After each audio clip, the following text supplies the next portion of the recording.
In this episode, we'll explore the Colossyan Editor, your creative workspace for building professional videos.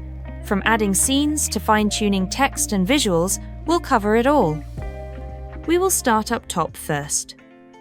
At the top menu at the center of it all, you'll find things like avatars, shape, text, media, screen record, and interaction. On the left of the top menu, you'll have the hamburger menu and the name of the draft. In there, you have a couple of stuff, such as resizing your video, saving your design as a template, or find help.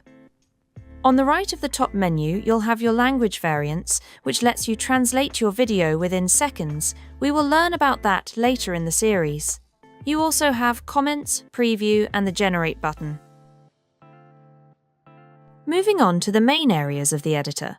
On the left here, you have your script box, which is not like your typical script box. Here, you can choose to assign an avatar to your script, or have it as a narration. You can assign different part of your script to different avatars. Also, if you have a narration-only audio file, don't worry, you can upload that also. If you think that you are stuck with your script, or if it needs a bit of help, you can use our AI assistant, which you can find on the bottom of the script box. There, you can also find your pauses, which you can add anywhere on the script.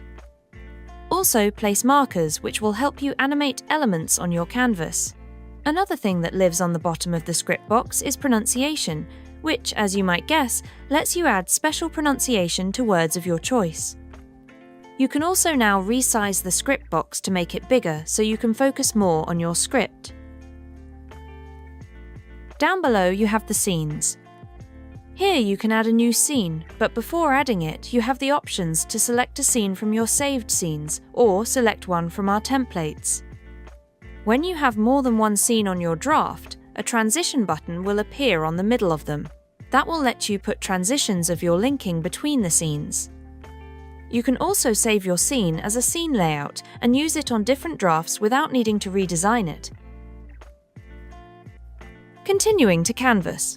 On the canvas, you can design your draft, add shapes, text, logos, media, and interactive elements.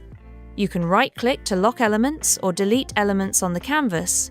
Also, you can right-click to order and align your elements. Let's see how you can add another avatar and assign a part of the script.